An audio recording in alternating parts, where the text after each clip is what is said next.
धर्मेंद्र कुमार मौर्य, प्रदेश प्रभारी, भारत मुक्ति मोर्चा उत्तर प्रदेश। हाँ सर, किस लिए क्या कार्यक्रम है सर ये आज? हाँ, आज का कार्यक्रम जेल भरो आंदोलन का कार्यक्रम है और ये जेल भरो आंदोलन आदरणीय वामन मेश्राम साहब के नेतृत्व में, जो भारत मुक्ति मोर्चा के राष्ट्रीय अध्यक्ष हैं, उनके नेतृत्व में देश भर में ये आज का जेल भरो आंदोलन चल रहा है और उसी के तर्ज पर आज आजमगढ़ में भी ये जेल भरो आंदोलन हो रहा है। और इसके कई मुद्दे हैं। पहला मुद्दा है ओबीसी की जाति जनगणना का मुद्दा एवं जाति जनगणना का मुद्दा है, क्योंकि जाति जनगणना होने की वजह से क्या होगा, जाति जनगणना होने से ही सभी लोगों का सबका अधिकार मिलेगा। तो जो 85% मूल निवासी बहुजन समाज के लोग हैं, जब तक उनकी गिनती नहीं होती है तो उनको उनके संख्या के अनुपात में उनका प्रतिनिधित्व नहीं मिलता है। तो ये जाति जनगणना का मुद्दा इसलिए लेकर के ये जेल भरो आंदोलन किया जा रहा है कि उनको उनका हिस्सा मिले।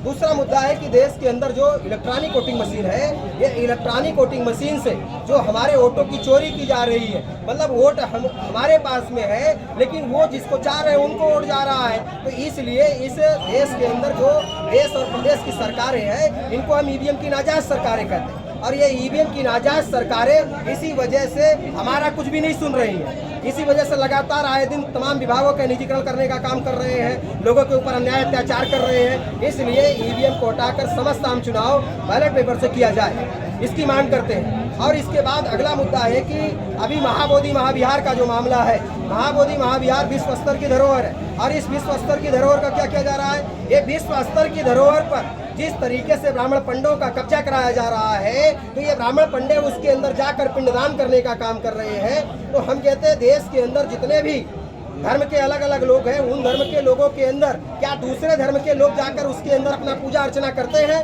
अगर वो इस काम को नहीं करते हैं तो महाबोधि महाविहार के अंदर ब्राह्मणों का क्या काम है?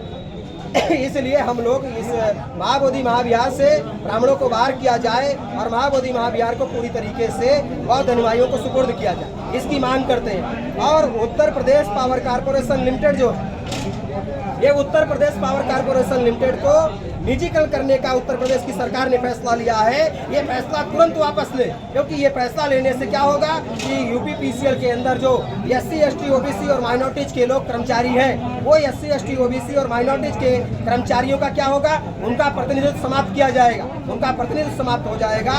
इसलिए और उसके साथ साथ उत्तर प्रदेश की जनता के ऊपर बिजली की बहुत बड़ी महंगाई आने वाली है। अगर इसी तरीके से होता रहा तो जो किसान है, मजदूर है, मध्यम वर्गीय लोग हैं, वो लोग क्या करेंगे, वो बिजली का बिल देने के लायक नहीं बचेंगे, क्योंकि उनकी महीने की जो 8-10 हज़ार रुपए की इनकम है, उतना तो एक महीने का बिजली का बिल आएगा। तो वो बिजली का बिल देंगे या अपने बच्चों को खिलाएंगे, अपने परिवार को चलाएंगे, उनकी रोजी रोटी चलाएंगे, उनको पढ़ने के लिए भेजेंगे या बिजली का बिल देंगे। इसलिए यूपीपीसीएल का निजीकरण तुरंत वापस किया जा रहा है। इसके बाद उत्तर प्रदेश भर के अंदर जो कर्मचारी है, कर्मचारियों की पुरानी पेंशन बहाल किया जाए, इसकी मांग को लेकर ये जेल भरो आंदोलन किया जा रहा है। और सरकार इसके बाद भी हमारी बात नहीं सुनती है तो 1 जुलाई 2025 को पूरे देश भर में आदरणीय वामन मेश्राम साहब के नेतृत्व में भारत बंद करने का काम किया जाएगा।